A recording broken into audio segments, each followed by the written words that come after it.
2024 wrap up. Here we come. Are we gonna choose an album of the year out of your list?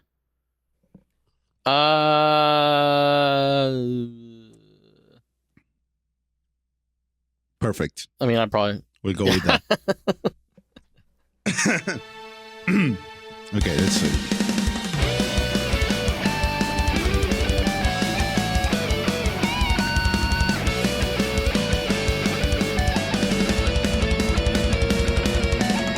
Sup Nerds, welcome to Powerful, the Power Metal Podcast, the most powerful show with the most powerful opinions of the internet. I'm Fernando, your host as usual, and with me is the wonderful Kyle. Kyle, how are you doing today, this beautiful, beautiful Saturday? You know, I'm doing good. It's a fresh year. We've got a lot ahead of us and a lot to look back on as we reflect on the best power metal of 2024. And by best, I mean the ones that I said I enjoyed the most and no one else matters. And now we're doing this early 2025 because unlike a bunch of hacks that do their best of on like December 2nd and they miss like the December releases or they don't have time to get to as much stuff, we are a serious journalistic outlet. Yeah, definitely. This is why we're doing this in late January. We will make sure to properly ignore the releases after hearing them. We will listen up till the final day of the year, and then we'll decide that they are actually not worth to talk about, but we actually check. There actually were a couple albums I listened to, I think, after the end of the year that people brought up, and they weren't going to crack the list anyway, so it's fine. Yeah, but we checked. So don't need to worry about them. We checked. I did check. So we are better than everyone else by that metric. And we are still in January. It's not the end of January when you're listening to this, so we're not really late. Depends on how long you take out of it. Yeah. This is just the perfect moment to release the wrap up of the whole year, which has been a pretty long year for us. A lot of things happen. So this has been like the most prolific year of the podcast in several years, since COVID, basically. Yeah. This is the year I'm proud of us for that. We actually did it. I am proud of us. We released a bunch of episodes. We sort of came back to a sort of regular release schedule, sort of. Way better than we expected. Imagine if you had actually done all the interviews that we recorded at Madness Power. We even went a bit too crazy with it. Bit more than we could chew, but we're churning through. This is happening. But anyways, let's cut with all of that. If you are a long-time listener of the show or have listened to like 2 episodes before this, you probably know some of the albums we're going to talk about. Like Kyle said, this is mostly what he deemed the powerful albums of the year. Yeah, so I try to get a variety of like different sub genres, different styles. It's the stuff that I'm feeling at the end of the year. It's like, if I want to have a comprehensive set of just cool stuff, all of which sounds really good, that's going to be this. So like maybe 3 of these are like more traditional power metal, but there's a good variety. I think everyone will definitely respect my opinion. Now, all of this that I'm going over today, I basically wrote up in a Reddit post.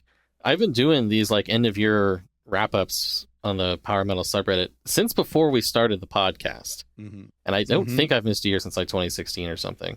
So all of this is based off of that. I'm assuming the people who read that, people who listen to this podcast, maybe not the biggest overlap. And so they can have your color commentary to go along with it, which, unique experience. Unique experience. This is the movie version to Kyle's yearly book on we have like it's like getting like an actor who like interprets a character their own way. It's just adding that extra little flavor to it. Yeah, you might not have all the lore, but it's just a different medium. Yeah. So how does this list work, Mr. Kyle? Since this is an institution at this point of the Power Metal subreddit, because you do it every year, It doesn't. Yeah, look it's just literally like, my only post on Reddit for the last like 3 years because I don't really post on Reddit. I'm a reasonable human being. This isn't just like don't post, don't tweet. Yeah, but this isn't just like a top 10. This is like a list in your style. What are we getting? Yeah, into? I call it my albums for consideration based off of the like for your consideration things that they send out for like the Emmys and whatnot. There's some show business stuff for you there. Wow. But anyway, I always do these. I try to be as like like weird ordering as possible because I don't want to make a top 10. I don't want to say this is number 10, this is number 1. Partly because I'm too lazy to make like an official ranking and I'm too non-committal to do that. And so I be like scientific the way I lay everything out. And we're just going to go straight alphabetical order for the artist. I always throw in some favorite tracks there, which are just the order they appear in the album. So it's not even like a top 3 in order tracks. There's no ordering here. It's my way of staying safe. So you, the listener, still have some agency on this because you can choose which one of these you think is the best. For now, at least, while we explain everything. You have the agency to go to the comments and say, wow, Kyle, you have such great taste. Great taste, as usual. There are comments that say you have great taste. So this is real. This happens. Alrighty, well, I'll kick it off then. So the first album I want to talk about was Lake Songs of Elbid by the band Albion. This is a like chill folk metal-y band from England, Albion, England, they do their thing there. I've really enjoyed listening to this throughout the year when I just need something on a bit calmer and lighter, but still like fun, catchy side. It's all the strings, all the wind instruments. They're bringing a lot to the table here that I've really enjoyed listening to over and over again. Pagan Spirit and Christian Heart and all that good stuff, as they were saying. Did you ever dive into this one? No, you're not much of a folk guy. I'm not very much of a folk guy. I think I listened to a couple songs. I was not in the mood. So yeah, you gotta sell it to me. It's not. I don't have great comments in general, nor good nor bad. So you keep going. One of my favorite songs on here is they do a cover of Barrett's Privateers, which I think is pretty much always a crowd pleaser. So you can get into that one. Okay. Cool. What else do we have? Well, also on the list, so if Albion isn't weird enough for you, isn't extreme enough for you in your folk metal goodness, then let's get into Curta'n Wall. As I described it in my Reddit post, going from chill AF folk metal to folk metal with no chill. Because Curta'n Wall, as we discussed, is a strange mixture of folk metal and black metal and just goofy jankiness is kind of the best way I can describe it. Huge variety of instrumentation, variety of vocal styles with like your soft female vocals, your like drunken gang vocals, your like gruff, like I'm gonna go sack the castle vocals, with more instruments in the like Bandcamp credits than I would even dare to list out for all the random stuff that these guys make. They've been on my top 10 list 2 years in a row just through sheer force of will and just audacity to exist in its very form. It makes me really interested to see what else they do in the future. Yeah, it's a really interesting listen. It always feels out of left field on a recommendation for metal people, just like, oh, listen to this thing. And you look at the album art and you're like, okay. And then you hit play and you're like, Yeah. With how we've been doing the like, clickbait thumbnails, totally ironically this year on YouTube, I love when we contrast something like just two very unique things. I think we have like Florianza next to the Knight from Curta'n Wall on there. And it's just like, okay, the most popular metal thing out there with just what the fuck is going on? I love that. Even just looking at that, even if you look at our thumbnail, which is just the cover of the Knight, somehow he has like a full knight's armor, right? and somehow you look at him and he looks with like he has this weird expression, like, huh? What is going on, guys? It's determined, but also kind of clueless at the same time. Yeah, exactly. All through the posture and just the lighting on his face or something. It's incredible, and it's a fun listen. If you let go of your earthly attachments, yes, it will make sense. It will reach your heart. Yeah, I think this is the release of most things where I've seen some comments be like, I can't take your opinion seriously if you're putting Curta'n Wall on your top 10 list. But like I said, it's stuff that I think is interesting, and I had a very good time listening to. We're trying to get a variety here. Mm-hmm. And it just so happened that the folk metal entries are early in the alphabet. So they end up early in the discussion. Oh my God. Yeah, this was cool. This is cool. If you don't know what we're talking about, check it out. Check out Curta'n Wall.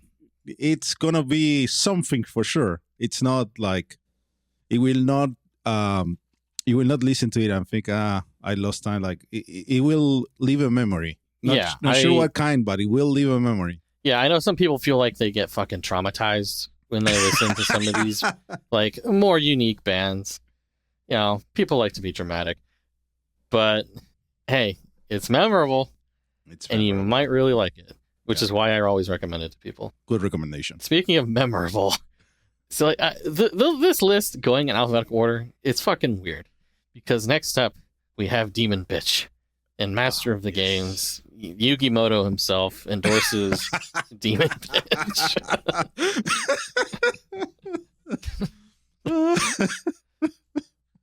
That wasn't that funny. That is so good. It is so much. It's so funny because they are so like probably not into that at all. It is. That's what makes it better. It's that funny. Come on. It's a good album. Demon Bitch, the meme, the myth, the legend of U.S. power metal, figured out how to work a recording studio somehow. And hey, it took a long time, but these guys know how to riff. They really do. They do. I'll give them that. There's a method to the madness. I am coming around. I like the cut of their gibberish, you know? I like it too.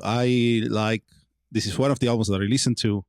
I like it a lot. I like 2 songs more than everything else, I'd say. But which ones did you pick out? I'm curious. Not of the Cruciform is my favorite one. For me. And then I think it was Sentinel, but I'm not sure now. You're making me doubt. That's another one of my favorites. Because I am bad at. Yeah, I'm looking at your list. I have bad memory. Usually when I go through an album, like I'll try to put like 3 songs on like the liked ones, at least 3 on Spotify, because it's helpful to me going back later. But like, what the fuck did I like here, man? It's just that they have cool songwriting, and there are moments that really, really shine. That's what I like the most about this band, and I like to see that in this album, that's still a thing, and it wasn't just something that happened in the previous one, the old 2016 best and worst album of the year for our power metal hell friends. But this is good stuff. They have, you're the Master of the Games is playing with his hell friends. This is a wholesome band. Okay. Yeah, definitely. Sure. Why not? I think speaking of wholesome bands, we can move on to Fellowship. Our guys, the lads. This is the best Always order we could get for this list. I love it. Well, that's the wild thing. It's just like when I was writing this originally, and just going in alphabetical order of the artists, and just the hard turns that some of this takes, and like starting a post on our power metal with, we'll say 3 unusual takes before leading into like the more normal stuff of like, okay, yeah, Fellowship. Everyone loves Fellowship. Yeah, everyone loves Fellowship. We know that, except the people that don't love them. That's fine. We know you exist. You are not. We will not deny that you guys exist. Stop crying about it on the subreddit. Yeah, as I said, your personal taste and your subjective experiences are so hecking valid. Yes. But yeah. So amazing. What else can we say about Fellowship? They just make me feel good. More than any of these bands. They nail down, the cool guitars, the soaring, warm and uplifting vocals. I actually pay attention to their lyrics sometimes. That's a compliment. Yeah, it is a hell of a compliment. Are we biased on this opinion? Yes. If you look at the podcast, we had them on the show 4 times. That's what life is, Fernando. Life is biased. Life is biased. We just have to accept our biases and be mindful of them. That doesn't mean they will stop existing. But Indeed. This is actually good stuff.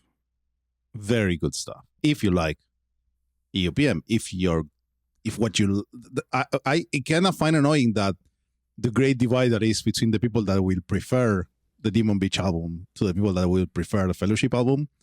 And I put both of them on there. We get the best of both worlds, like Hannah Montana said. Exactly. We are living a better life than anyone else. What the hell is this episode? It's the best episode of the year, clearly. It will only go downhill after this. But, yeah. If I have to pick an album of the year, fuck it, Fellowship, because I like them. Yes. Boom. There you go. After all the science, after all the research, all the hard work. We put all the work. We measure the BPMs and the pitch and everything. The dynamic range. Range numbers. Yeah, it's the skies of eternity. Top power metal. And all it took was holding up my heart, parentheses, again. Again, yes. Oh, man, we got to do that. Yeah. We saw them twice on the same year.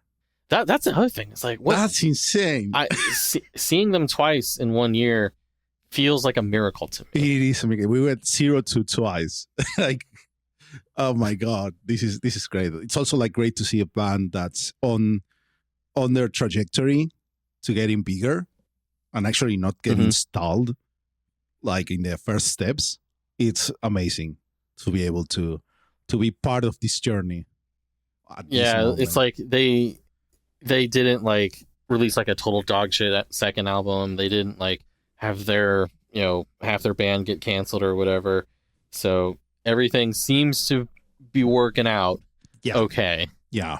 Still going. With the exception of like, I wish Sam was able to play live, but yeah. But fine. As long as he keeps writing songs, that's a good thing. Yeah, he still works on the albums. He still works on making the songs, and so the identity of the band didn't get destroyed immediately. So that's awesome. And we're gonna try to help to keep them going as much as we can. So, and just think, we get to see him again in a couple months. Like, I haven't wrapped my head around that. It's insane. We are very, very fortunate. But anyway, let's stop gushing about Fellowship. We've done that. We've done that a lot. You can listen to the earlier episodes. You will find our reviews of the album, our interviews with them, our reviews of the previous album. Are just mentioning them a lot. So there's been a lot of that. What else do you have now? All right. I also wanted to get some more feel-good stuff out there. We're just gonna double down with Freedom Call and their new album, Silver Romance. Now, if you remember our previous conversation, I listened to this album drunk with friends for the first time. And that is the ideal way to listen to Freedom Call. It is. I think they would approve. You were in that group when we were. Yes. Yeah. Of course. Exactly. It was like, I think it was us and some other podcast people just being like, oh man, power metal. Yeah. Yeah. This is so sick. Yes. It was great. It was a great time. Because it was just that someone said, "Hey, let's listen to the album.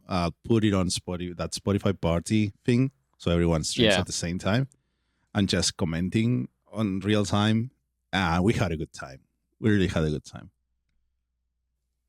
Yeah, I think of all the albums on this list, this might be the one that's the most like, I don't know, standard-ish.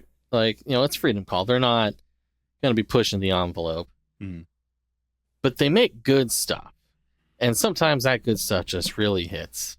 And I think that's a slot that they're going to be filling in on this list here.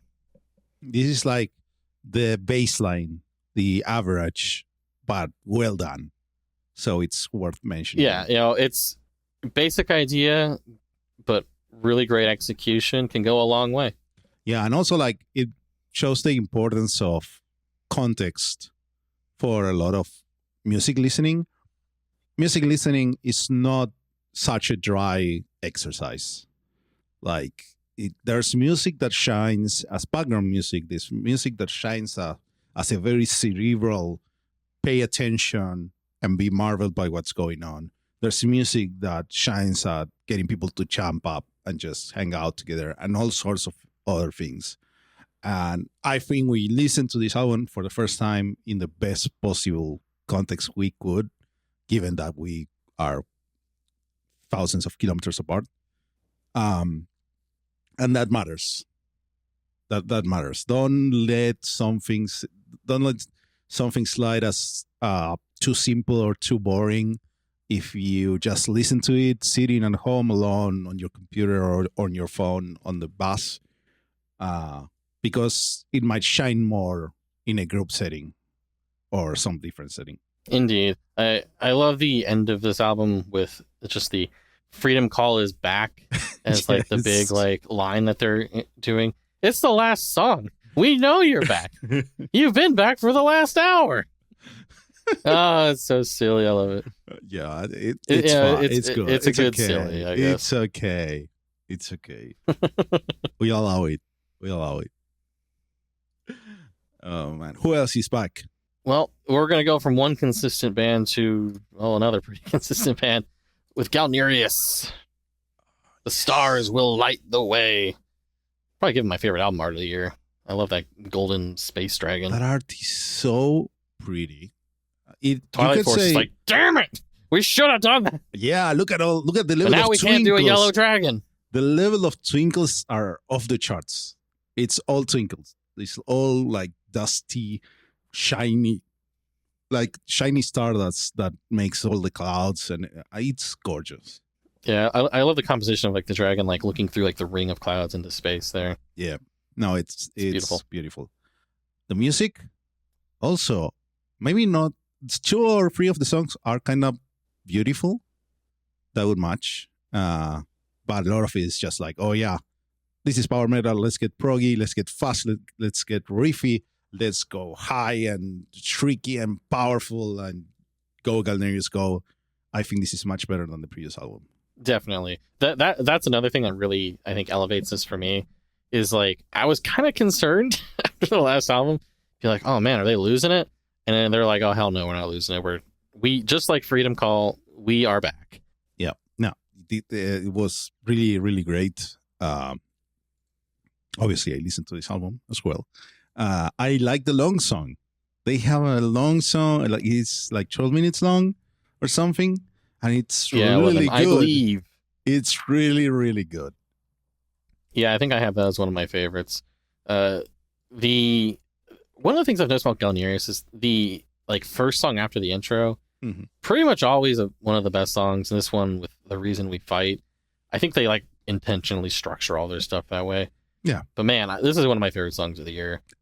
Like the then dun dun dun dun dun dun dun dun instant classic. I love that melody so much. Yeah, and it's not just the melody; it's like the way they do it. Like after the guitar solo and all the speed, everything will stop and they will go like unison hits with the tan tan tan tan, like and then the drum fill, and then all the band joining together, and it's so good. So good. Yeah, and then I think the music video had some of the lyrics in it, and like a lot of the English never really makes sense in Galneryus songs, but it doesn't need to, because you feel it either way. You feel it. Yeah, it still works. You understand the main theme through the music. It's like, and what does "and everything must be equal" mean? Who cares? Who cares? Because when you hear the guitars and the keyboards just going at it, you're like, hell yeah, this is the reason we fight. Deeper for some than kick-ass words. Power metal. Deeper than words. Amazing. If you, for some reason, you like power metal, you didn't listen to this, go listen, please, after the episode ends. Yeah, we start this list with all the weird shit, get in some more like regular power metal in the middle, and then we're going to jump into a bit more variety for the rest of it. Oh, we're taking a turn. Yeah, let's go into mellow death we got Lutharo and their album Chasing Euphoria. Nice. I think when I was looking through my list, there was like basically no Melodeath that I listened to from this year. It was this, and I think like Winter Sun, if you count them, and like that was it. Yeah. But I'm like, but you know what? I really liked this Lutharo album, and it kind of just it filled the whole need right there. That's all I needed. If I wasn't going back to listen to Children of Bodom or whatever, but you know, who among us doesn't go listen to Follow the Reaper, you know, on a regular basis? You know, it's fine. But Lutharo, I think they do an excellent job with this album here, really mixing the harsh stuff with like the melodic guitars in just the right amount. I've keep coming back to this, and like every song I'm like, oh man, this is a really good song. Oh yeah, that next one, that one's really good too. Shit, I really like this album. Fuck. It's one of those where it's just the whole time you're just like, oh man, it's pretty good. Nice. I actually listened to it after not having listened to it when you talked about it before and you told me about it. That doesn't happen very often. That doesn't happen very often, but I tend to sometimes remember and listen. And yeah, it's very nice. I found it a bit long, but it is good stuff. It's good Melodeath. The mix is there. I think it gets better like this latter half of the album. Yeah, I think I have more. It's more like solid checkmark songs later on. Like it starts a bit like, this is Melodeath, and then it's like, oh no, wait, this is Melodeath. This is good. It makes sense. Well said. Yeah. So at least one person listened to it after your recommendation. So hey, that's good. That's all it takes. That's why we do it, even if it's just us. Even if it's just us.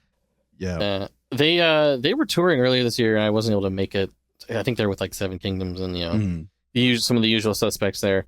And I didn't go to the show because it's far away and I missed it.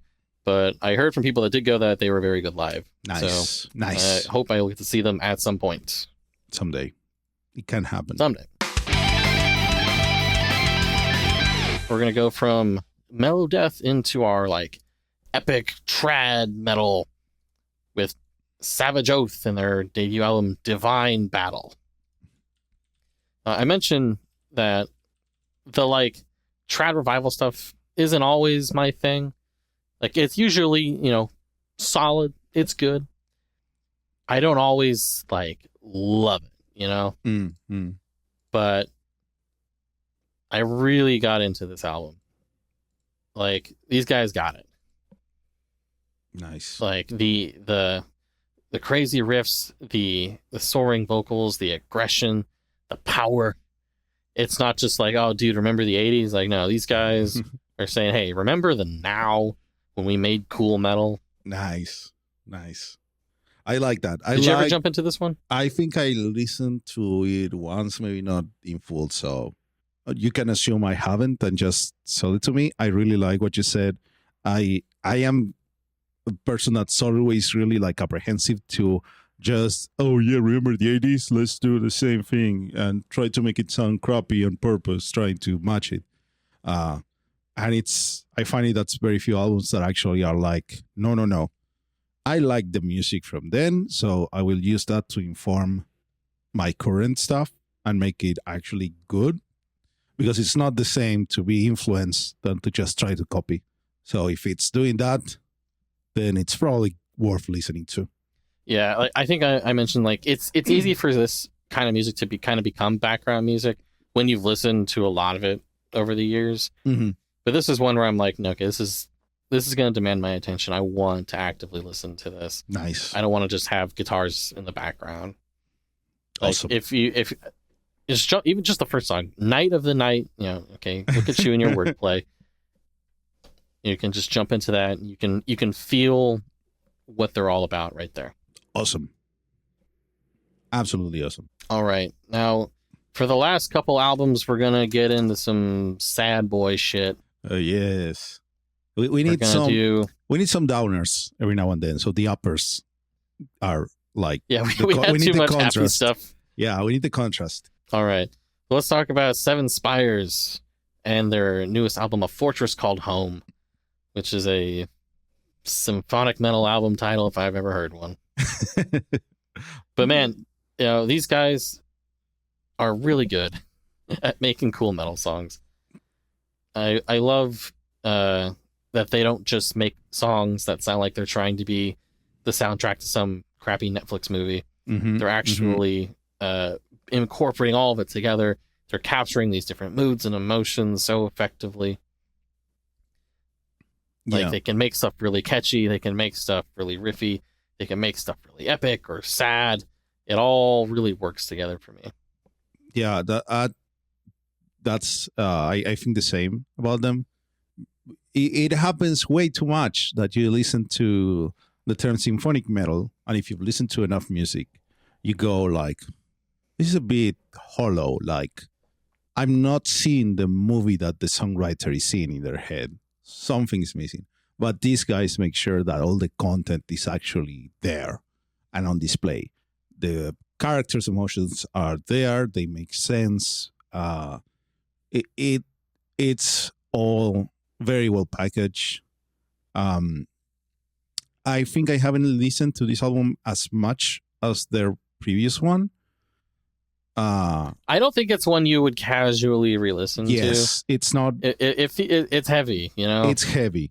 It's heavier. So it's like, if you're really enjoying it, you're really paying attention, it can be a bit emotional.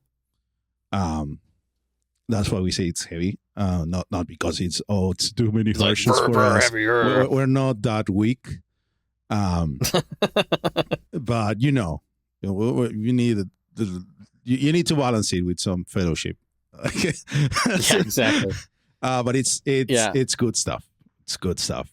I don't know. I want to talk about specifically the song "Love Souvenir," which is, I think, the song that I find just the most fascinating of like anything this year, where the first half is this like jazzy cocktail lounge, or got our jackets and our cigars type of thing, but then it like becomes almost like discordant, and then has this like black metal blast beat explosion in the middle.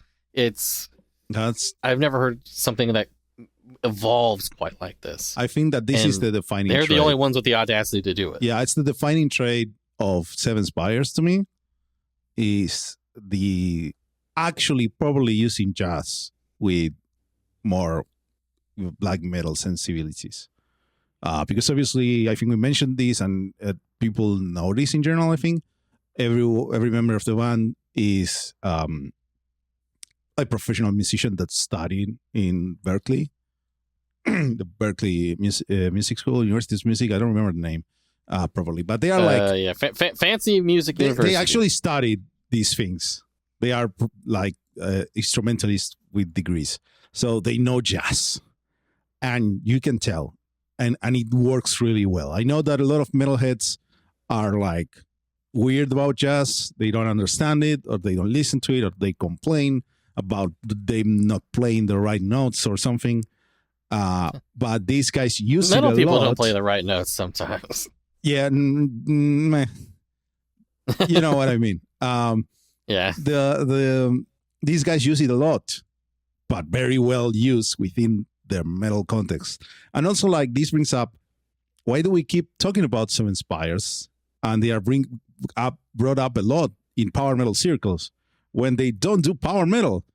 And it's because when they do, they are really good. It's good. When they do, it's not that often. This song has like one maybe power metal song. Or I mean, this album has like one-ish power metal song. A section of and a song. I really like it. It's really good, I think. And it's very important to recognize that they are not that easy to label musically, because they incorporate a bunch of stuff in their songs. Yeah. And they do it so seamlessly that you're just along for the ride. You don't have time to think about it, because I could tell you that, they do a new wave of jazz black power, and that means nothing. If I tell you do symphonic metal, I guess that's the easiest thing to say. because that's what I say, because it's just the broadest. Yeah. Because it's metal with a symphony. You can do a lot of stuff with You can do those a two lot. words. Yeah, and they do a lot, and They and do a people lot. like it because we see always good comments about them, and nobody's wasting time thinking about the details. And to me, that means the music is good, because the music speaks to you and not the genre they are doing. It happens a lot with a music fan that's very into a genre, that they like things because they are checking the boxes of the genre they like. But with Seven Spires, I see much more that, hey, this is a good song. And they're not even thinking about what it's It never doing. feels like check boxes with them. Yeah. So it's great if you want to listen to a full album that is a full thing that's worth sitting down and paying attention to. I think this is a great choice. Definitely. All right. And then the last album on this year top 10, I chose Stilverlight and their album Dead Souls. Now, like I mentioned in our podcast episode with them, like, went on a journey with this. This was like a 10-year wait for a follow-up to their first album. So I was so stoked to finally have them coming back. And they did a huge stylistic shift from like basically Blind Guardian worship into like a mixture of power metal and metalcore that might not work for everyone, but somehow it worked for me. And like if you want like a bit of a gruffer edge to your like still like fast, mostly fast and melodic metal, I think you could do a lot worse than this. Mm-hmm. Yeah, I don't think you were really feeling this when you went through it. I wasn't, which is fine. But this is important. This is Kyle's list. Exactly, so it's my list. No list. other list is going to have this on it, probably. this band from Russia with 900 monthly listeners on Spotify. Hey, don't judge. Making weird stuff. Don't judge recommendations by the monthly listeners, because everyone starts somewhere. But yeah, Kyle liked this a lot. I didn't like it as much, but it's not bad. I don't know. You keep talking. I'll shut up. Yeah, so like these guys have I think there's a lot of variety in this album too. Like there's I like the song Happy End Tragedy, which has all this like really like delightful like piano bits in it. The final song By the Dawn has like these really cool just like fast riffs punctuated with like the big like symphonic hits. First page of the final chapter has this almost like false ending thing to it, where then it like really builds up again for the last little bit. You know, they do a lot of creative stuff here. The first single that they did was, I think, Vacuum, which is like the most like core-y song on the album. And I was kind of terrified when that was the first single, because I'm like, what the fuck is this the same band? But as they release more stuff, I'm like, oh yeah, okay, it is the same band. They just are incorporating different stuff here, which I didn't expect, but I think it's a cool experience. Cool. We have variety. You should check out their first album. You might like that one better. I might someday. You have to remind me, honestly, but yes, sure. Remind me to remind you. Yeah, this is what happens usually. But yeah, is that all you have on your list? I think that is the 10 albums I chose for consideration. To go through that again, that's Albion doing Lake Songs of Elbid, Curta'n Wall, and Eargood. I don't know how to say that. Demon Bitch, Master of the Games, Fellowship, The Skies Above Eternity, Freedom Call, Silver Romance, Galneryus, The Stars Will Light the Way, Lutharo's Chasing Euphoria, Savage Oath with Divine Battle, Seven Spires with Fortress Called Home, and Stilverlight with Dead Souls. I think that's a solid list, good variety, all cool stuff. You've got, pure power metal, you've got US and European, you've got the folkier, you've got the mellow death, you got the symphonic, you got, the weird metalcore at the end. I think that's one of my better lists of just like variety of cool stuff. Cool. Yeah, it's a cool list, variety, good recommendations.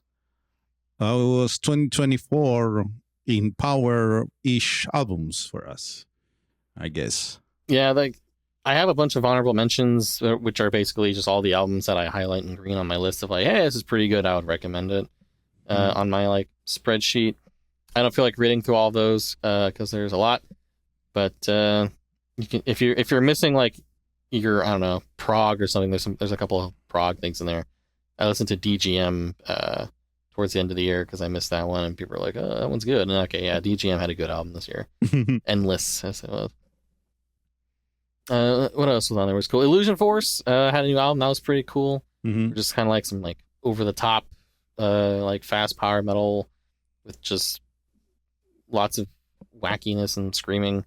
My most listened to song from 2024, according to Spotify, was "Arrows of Fire" by In Victory. Whoa.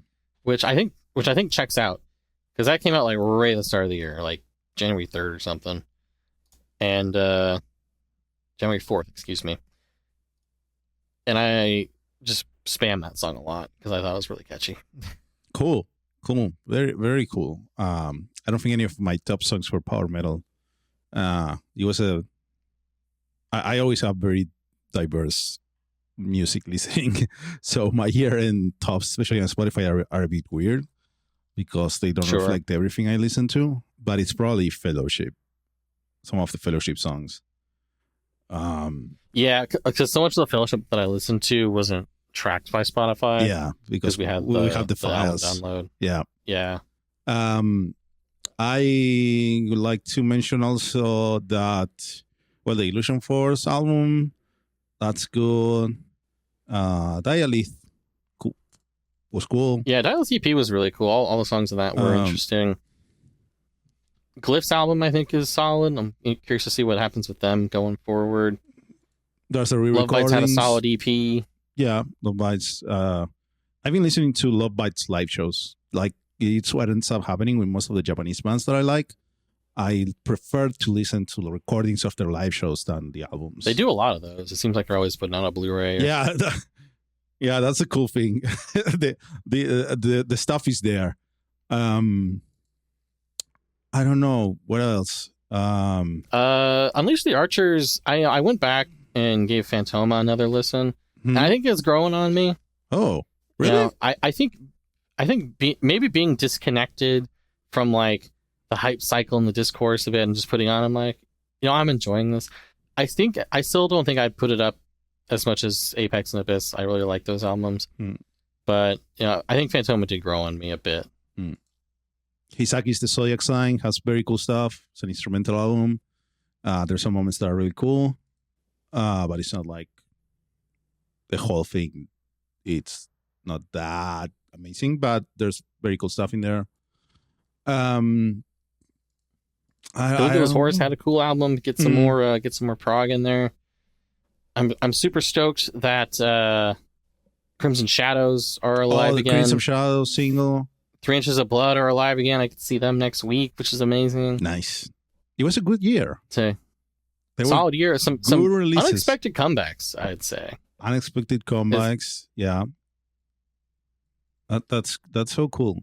Yeah, as I look over my like the list of metal shows that I went to, like we mentioned seeing Fellowship twice this year, or last year, I guess, which is amazing. I also saw Blind Guardian twice because they finally came back to the U.S. and I did my back-to-back shows with them. That was awesome. Yes. So yeah, live shows of the year right there. Boom, baby. Boom. That's great. That's absolutely great. I saw we saw Fellowship twice because we saw them in 2 festivals, at Epic Fest in January of 2024 and at Madrid Power Fest in August 2024. We also met twice, which is a record. Yeah. That was not on the books, on the cards before, but it happened thanks to our awesome friends. I've seen a bunch of bands that are not power, but I saw Fabio doing his solo touring in Latin America, as he tends to do. It was such a great show, man. Fabio just doing the karaoke songs that he likes with a cool band playing the songs. It's just peak. It's amazing. Yeah, I hope he brings that show somewhere else, but I guess it makes the most sense in like Latin America. Yeah, I am really stoked to see the like Dawn of Victory stuff. That's the closest. That's gonna be at Epic Fest with like the choir, and they're also bringing it to Prague Power, playing Dawn of Victory in full. I just bought my ticket for that like an hour ago, and I'm like, that's gonna be sick. Man, yeah, definitely. That's gonna be sick. I saw Dragon Force, and it was half good, half meh. It's so weird to see Dragon Force now. It's very because weird. Sometimes it's so fucking awesome, and then sometimes you're like, oh, come on, guys. I did get one show of the proverbial bucket list, which was Baby Metal, because they played Argentina. Finally, they came to Latin America with Nutfest, and it was a great show. Perfect. Yeah, I haven't caught Baby Metal yet. I did love getting to see Love Bites. They were awesome. That's now one that I have to get someday. After we got however Galneryus, you can swing that. Yeah, so it can happen. We saw Galneryus, so it can happen. We know it's not impossible. I saw one of the big finish tour of Mr. Big for everyone that's old enough to care. I haven't listened to much Mr. Big. I know their singer was with Avantasia for a bit. I think I saw him there. He's constantly he's Toby's best friend. He's at every Avantasia live show. Isn't everyone Toby's best friend? But like Toby, the Jeff Keighley of Power Metal or something. I think there's something special with Eric Martin. They always mention it in the show. Now, how about things that we're looking forward to in 2025 to round this up a bit? Yeah, so I've started my like spreadsheet entry for 2025. There's a lot of stuff coming in like February. Not a lot of January releases. It's more, I think there's like some random Bandcamp stuff I might jump into. But a lot of the big releases I'm looking forward to are hitting like February through April so far. And the first big release I'm looking forward to is going to be Majestica. Finally coming back. Tommy, bye-bye Sabaton. Y'all are too boring for me. I don't want to make money. I want to do Majestica. So I'm looking forward to them doing another album. The Christmas album pretty good, but I wanted just a regular album too. So that should be fun. Speaking of Avantasia, that's coming up. They just had a single yesterday. I thought it was pretty good. I'm going to be seeing them live in London in a couple months right before Epic Fest. Fancy. So I didn't think I was ever going to see Avantasia again because their US shows sell so fucking horribly and it's really sad. But I'm going to go to Europe for it. That'll be cool. And you can always swing Mexico for a good show when they start not showing up to the States. You should consider I don't know that. How often they play Mexico. Yeah, I don't know how often they play Mexico. You should check because they probably play it fairly often. Yeah, I think they just announced Europe so far, but they might do other world stuff later. You probably do have to go all the way to like DF to the capital, which is not as close, but you know, it's a possibility for you. Yeah, it would be somewhere in Mexico City. Who else is coming up? Our buddy Jake from Leviathan and Ravenous has a new solo project coming out called Panthalassen. We'll be talking about that more later. Yeah, the spiritual successor to Leviathan. Yep. The Australian Viking band Valhalla. They were supposed to have an album out last year, but that got pushed to this year. But I'm looking forward to that. Another big one, Ancient Bards. Ancient Bards is back, finally. I almost thought it wouldn't happen, but they just put out the single yesterday and announced album release for April. So stoked. Yeah. Can continue the story, where my lore head's at. We can have the episode about the lore with Kyle explaining everything, I assume. Well, they just put up like summaries for all the previous albums on their Facebook or whatever. Got time to catch they up. Don't even need me. Yeah, we still need you. It's easy to catch up with that. The audiobook version. We need the audiobook version. What else? I have tickets to a bunch of shows in 2025 already. Really, because we don't have as many tours coming. So like this time last year, we were staring down the barrel of like 20 fucking tours in the US, and I think we have like one or two this year that I can think of. South American leg time, I guess. I guess so. Maybe just scheduling or whatever. Something opened the floodgates in Argentina because during 23 and 24 we didn't have as many shows, and in the latter third of 24, it's suddenly a bunch of shows got announced. It does feel like the last few months you've been doing a lot of shows. Yeah, everything was like everyone is coming, and some shows were like announced with just like 2 months in advance, which lately that's not the norm. Usually a year in advance, so I guess a lot of things just suddenly happen, and it's very great. But I am spending a lot of money. I'm going to see Angra doing Temple of Shadows in full as the anniversary of the album, 20th anniversary of the album. But it's also the final tour they're doing, and then they go into hiatus without like end on sight. We don't know. Angra is going to hiatus. They're old, doing a hiatus without. It's like no, that could man, just be the end. That could be like, and then you see it lined up because we started seeing. I mentioned that Fabio. Everyone knows Fabio is on everything, right? He shows up in like 20 releases a year. He tours with everyone. If any vocalist like sneezes and Fabio shows up to replace him. But then we saw the announcements about Fabio doing Dawn of Victory and showing up with different names for that in different places. And it's like his only actual real main band is Angra right now. And if Angra is going on hiatus, then he's got more time to do random fill shit. that up. I guess dude does not want to stop or can't. I don't know. But maybe both. Cannot miss that show. Then they actually extended. They added a couple more shows before the hiatus already. So we'll see what happens. But I have tickets for that. I'm going to see Glory Hammer.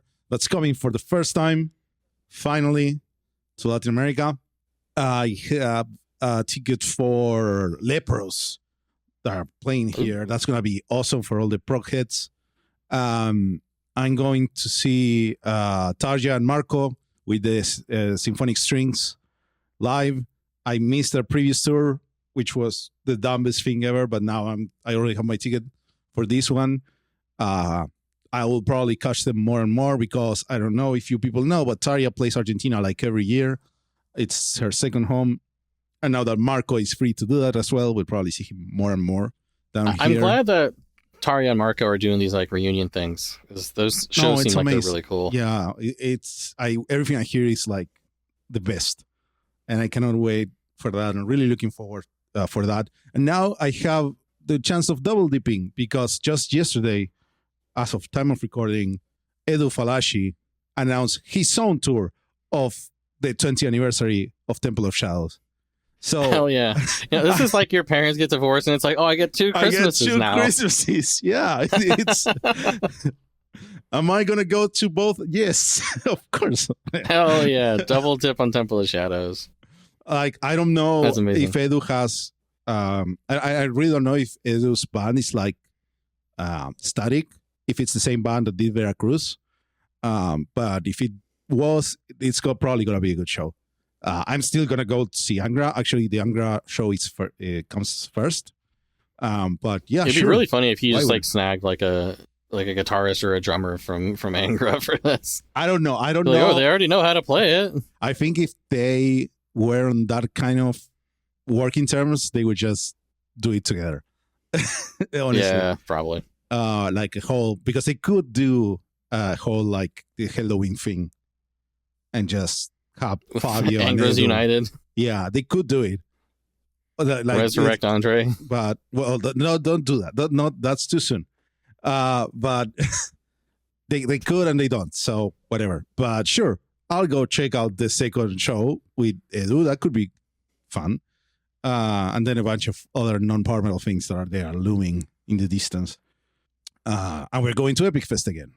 So yes, just keep it all going. Keep it all going. We're gonna see Fellowship again. That's sick. Yeah, it's gonna be a good year. Yep. So, I think it's gonna be solid. We might even, keep doing the podcast consistently. Crazier things have happened. Crazier things have happened. Yeah, incredibly. We managed to do this. I want to say specifically we got a message from someone that listens to the show that asked if we're going to do a 2024 roundup episode. So we did it. We're here. Boom. We exist. We did not leave. We did not forget. It happened. We think, as we said at the start, it's on time. It's on January of the following year. So we had time to get new releases up to the end of the year, evaluate everything. And it's before the end of January. We're still on the coming out of the holidays and getting back to work and all those things. We did it. And that's a lot for us. We did it. We're so happy. Yeah, I'm thinking, do you want other random things from 2024? It's like, we can expand. What are top movies, top video games, top other music? We could do everything. Like, we could do best. What was, the best show of 2024? I didn't see it. I didn't watch it yet. Best TV show? Yes. Shogun was pretty good. You could probably say Shogun. I saw the original, so I didn't want to watch the new one. Yeah, well, you're old.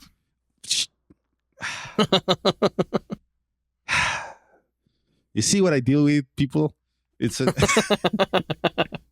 this abusive relationship we have. Yeah, I wanted to watch Arcane season 2 and I didn't. Oh, you haven't watched it? Dude, fucking watch Arcane. It's amazing. Yeah, I know. I haven't watched it yet. I don't have. I cut off Netflix a while ago and I never got around to it. But I will. I am setting aside some time to just get it on at most 2 sittings. Just get it. You could do it in 3 because like they do like the 3 episode. Oh, that's okay. Sorta. That's good. That's even better. So do 3 sittings. That's even better. Yeah, I'm gonna set aside time for that. And then just be like, damn, how the fuck does someone animate this? Yeah, I assume it was the best season of 2024 of TV in general. That's my assumption. I didn't even watch it yet, but I watched the first season and I saw the comments on the second one, at least the very basic ones. I didn't want to get spoiled. So yeah, I have total confidence. Yeah, I really liked it. So that'll be that. My favorite movies from this year, I'd say Dune Part 2, I think, is probably the one I was really into the most. What else I really liked? I liked Furiosa a lot. I like Furiosa. I saw it the second time. It's not like it could have been better, I think. I think they didn't fully trust what they were doing. But it was mostly really, really good. I did a marathon of all the Mad Max movies before That's that. a lot. And well, I did like one a day or whatever. And I had never seen the old one, so it's cool to get the proper I actually context for never everything. seen the first one, which is the most different one, right? To all of them. Yeah, because it's first one's weird. It's the opening 10 minutes and like the last 10 minutes are like the best part. Yeah. The middle's pretty boring.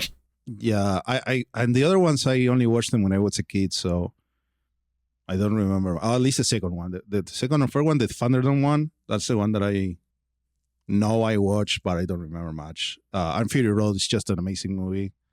Oh yeah, of course. Furiosa, I was a bit angry. And this is why I say somebody on the chain didn't trust the property, because for some reason I watched it on the cinema, and when it ends, during the credits, they just play Fury Road. Oh, I forgot they did that. That was weird. And it's so weird. It's like, now that you're leaving the theater, remember this should be the last memory of your thing. That previous movie that we released that everyone liked. It's like, hey, remember to watch this next. Yeah. So I talked to a friend of mine who he saw Furiosa and he had never seen another Mad Max movie, and he didn't know anything about it. And he's like, yeah, that was a pretty cool movie. It made me want to watch more. I'm like, well, buddy, you got Fury Road right there. And so, yeah. That honestly might be the ideal way to do it. Yeah. And Dune was get all your world building and then the roller coaster. Yeah, that works. I think it was just a bit overlong with all the different sections. But all the sections are good. Dune was great. I actually watched both movies together because they re-released on IMAX the first one. right before the second one, so I got to watch it properly, and it was absolutely amazing, incredible movie. Funnily enough, my dad, who is the biggest Dune fan on the planet, does not like it. He thinks it's not a good adaptation of the book, but I absolutely love it. I think it's perfect, or as perfect as you could make it. Yeah, and it looks just incredible. What else came out? I didn't get to watch Sonic 3. Dude, Sonic 3 was sick. Because it released here later than in the US. I think it released on January, so it doesn't count. Well, it was like right before Christmas here. Yeah, so it was something like that. I couldn't find a dubbed function to go see a screening, only subtitled. The other way, sorry. I couldn't find a subtitle screening here. Yeah, because you want to get Keanu as Shadow. You don't want a dub. I actually checked the trailer, and I don't like the dub. So I wanted to see the original. I guess I'll wait to see it at home. Yeah, it'll be online pretty soon. Yeah, probably. I will pretty soon.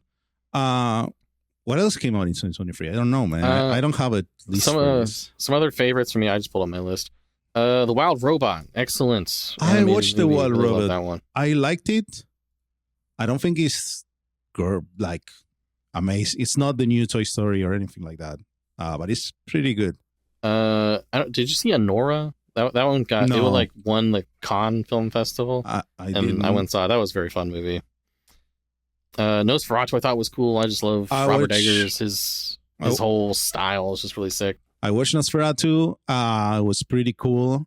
I watched it this year technically. But yeah, it's 2024 movie. It's I think the first third of the movie was a bit too slow, too ambiency for my taste. But the imagery is very good. I'm not a vampire person.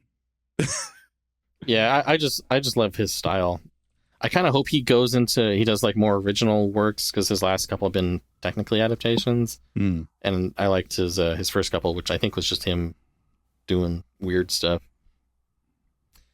Transformers 1, shockingly pretty good, I would say. Don't watch trailer effect because trailers are shit, but the movie's actually pretty cool. Cool. Another cool animated movie is Flow. I think it won a Golden Globe. Flow? I didn't hear of that. So it's this animated movie from a studio, I think Latvia. It's no dialogue, which is why I joked about you should see the Latin American dub. It stars a cat and other animals as the world is flooding. And they have adventures. That's a cool concept. Yeah, it's a cool movie. I think you like it. There's a capybara in it. People like capybaras. People like capybaras. It was the year of the capybara. Definitely. Yeah. So hey, I had a lot of movies I liked. I saw a lot of re-release movies last year. Oh, they finally put fucking Lord of the Rings back in theaters. That's why I saw a bunch of those. Yeah. That's awesome. Oh, they put End of Evangelion in U.S. theaters, I think, for the first time. Oh. That was cool to watch. Damn. That's something to watch at the theater. That would be cool. That was a fun time at the theater. It makes even more... It makes the scene when they show the people in the theater more like... So when the guy's flipping off the camera, I flipped him off too. Yeah. You flip him back. Yeah. I'm sure that makes it hit even harder. Like, you feel the otaku watching this. Exactly. What else? I didn't watch the animated Lord of the Rings. I don't know. No, I heard it was it's not my mid. I didn't like the animation on the trailers. I don't like the style.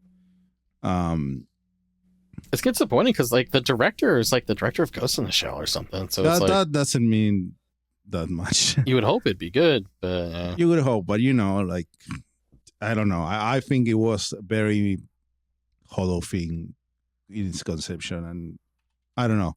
It didn't seem. It's hard to do watching. a Tolkien thing that's not like just regular Tolkien, I guess.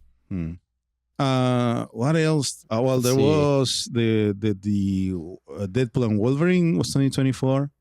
Yeah, that was fun. It was fun. An event. It's not a movie you can rewatch. It only makes sense when it comes out. Beetlejuice. Did you watch that? Beetlejuice 2?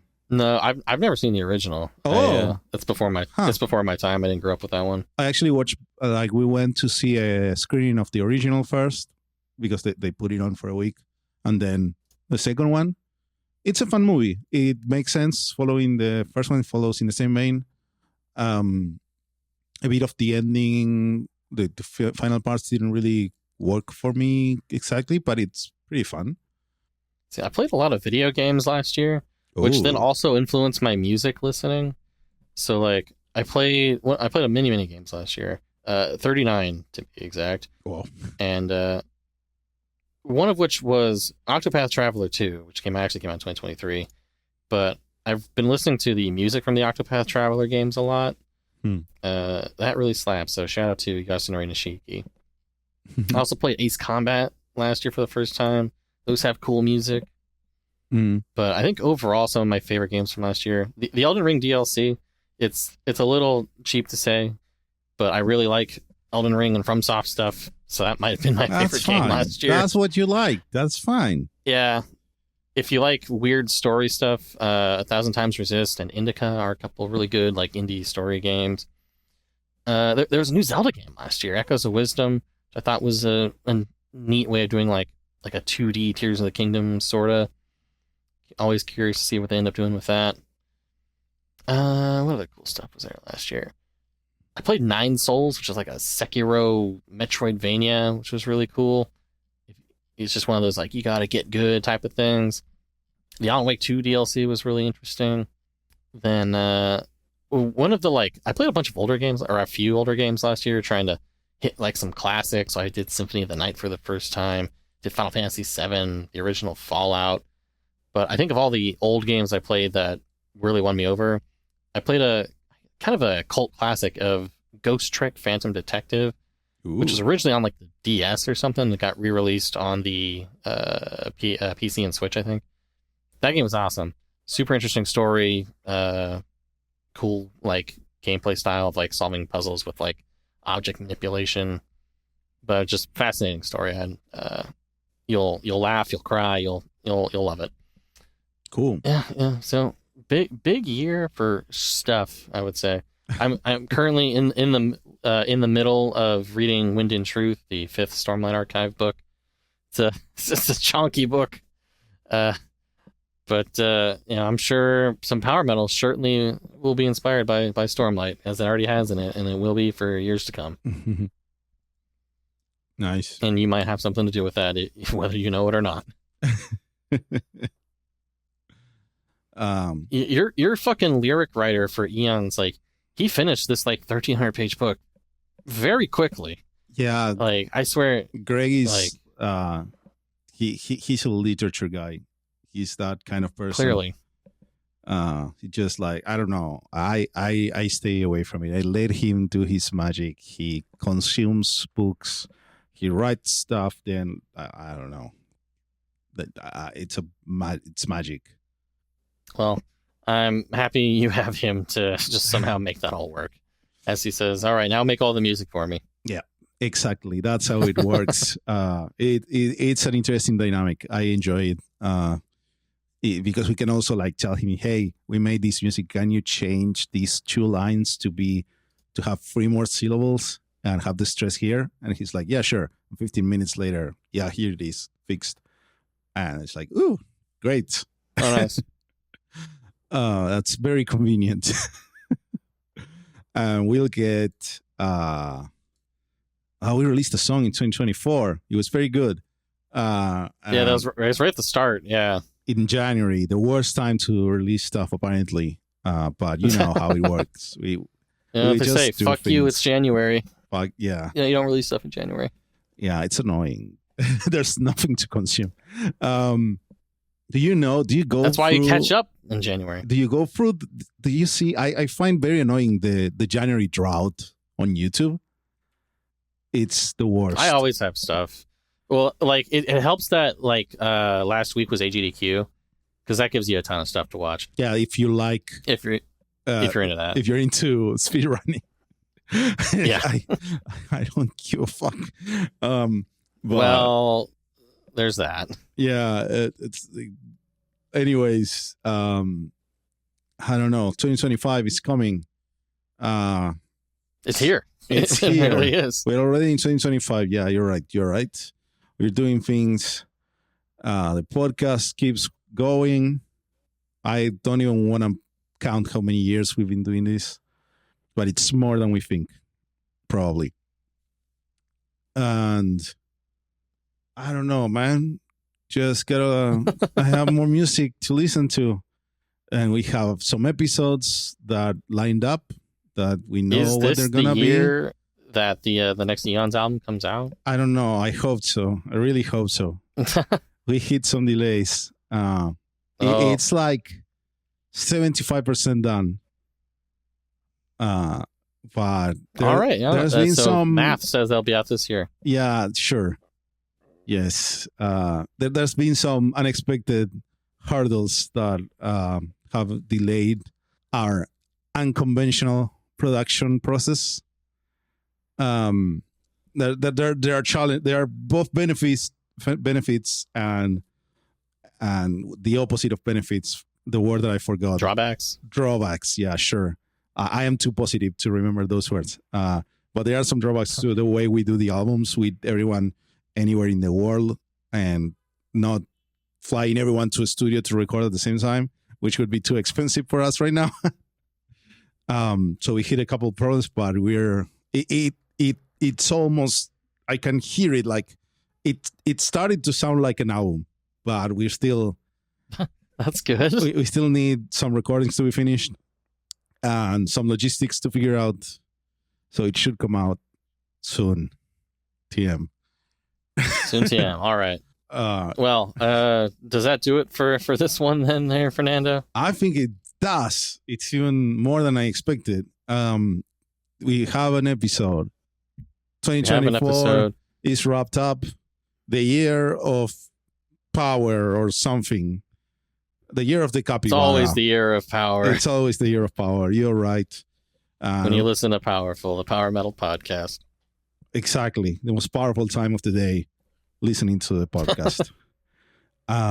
We're glad you're listening. If you made it all the way to the end, I think most people that listen to podcasts do that anyways, because they just let it play while doing something else. Yeah. Thank you for listening. And we'll see you around. We have a Patreon.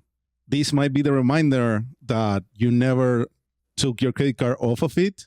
And we've been leeching off you all this time. But I'm trying to be honest here. Like, hey, we have to pay for the podcast we distribution. have to pay for the podcast distribution. And so far, we've been able to, thanks to the people that contribute to our Patreon.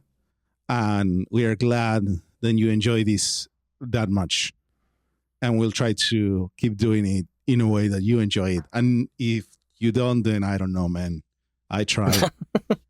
we tried our best. We tried our best. And we'll keep trying our best. It's all right. Late now. You keep trying your best too. Yeah. And remember, just stay powerful. Stay powerful, people.